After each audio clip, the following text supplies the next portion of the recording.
Welcome to our weekly roundup of key economic and business developments in Sri Lanka for the week ending 5th May 2023. I'm Nishani Figuera, and here are this week's top stories. Foreign Minister in Seoul seeks technical and financial assistance. ADB appreciates Sri Lanka's steps to recovery. Banks seek clarity on domestic debt restructure. April tourist arrivals reach record high. In our top story this week, Ali Sabri, Sri Lanka's foreign minister, is in Seoul, Republic of Korea, attending the 56th annual meeting of the Asian Development Bank. Commenting on Twitter, Sabri stated that he had sought further technical and support and financial assistance from the Asian Development Bank for digitalization, agriculture, renewable energy and financial sector stability. Adding that he expressed Sri Lanka's gratitude for the excellent partnership and cooperation extended by the multilateral lending agency during a challenging period for the country and for supporting its recovery process. Masatsugu Asakawa, president of the Asian Development Bank, expressed his appreciation over steps taken by Sri Lanka in its path to recovery with securing the IMF financing facility. According to Daily FT, he had, however, cautioned that overcoming the economic crisis through reforms is dependent on meaningful restructuring of external debt via a transparent process. Further, the agency is actively preparing for budgetary support programs for Sri Lanka and is coordinating with the IMF to provide about $350 million to support several sectors in the country. Sri Lanka's Banks Association issued a statement emphasizing that maintaining the banking system's stability is critical for national interest.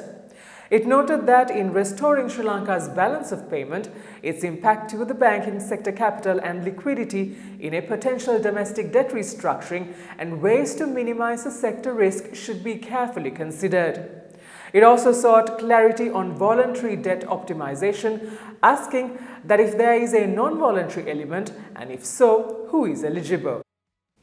Tourist arrivals in April reached a high of 105,498, up over 67% from a year earlier. To date, over 441,000 visitors have visited Sri Lanka. Stability in the country and a series of recent roadshows in South India and China have contributed to the steady growth in inbound tourism. Meanwhile, Australia-based Intrepid is expanding its adventure tours to Sri Lanka. According to James Thornton, its CEO, the number of Intrepid adventure travelers to Sri Lanka this year is expected to increase to 5,000 from 3,500 in 2019. In other news, on Monday, the price of a litre of 92-octane petrol was reduced by 7 rupees to 333 rupees per litre, and the price of a litre of 95-octane petrol was reduced by 10 rupees. Meanwhile, super diesel was adjusted lower by 135 rupees.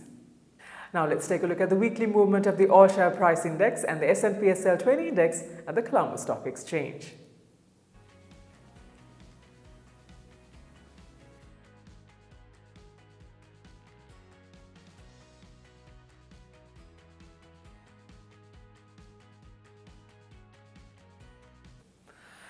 At the Treasury bill auction held on Wednesday, yields on all maturities increased for the third consecutive week. Bids amounting to 266 billion were received, of which 145 billion rupees were accepted. On a related note, the Cabinet approved to increase the Treasury bill ceiling to 6 trillion rupees from the current 5 trillion. This comes as Sri Lanka's gross borrowing limit was raised to 5 trillion rupees for this year, with about 70% of it to be raised from domestic sources, mainly Treasury bills and bonds. According to the central bank's indicative mid-spot rate, the Sri Lankan rupee fluctuated against the US dollar in the range between 319.9 and 321.6. In other market news, Dialog Axiata and its Malaysian parent Axiata Group and India's Bharati Airtel Limited agreed to combine operations of Bharti Airtel Lanka. According to Dialog, Airtel is being granted a stake in Dialog, representing the fair value of Airtel Lanka. And with that, we wrap up for this week. Do subscribe to our YouTube channel at the link below for more updates on economic and business developments in Sri Lanka. Until we see you again next week, thank you for watching. Stay safe.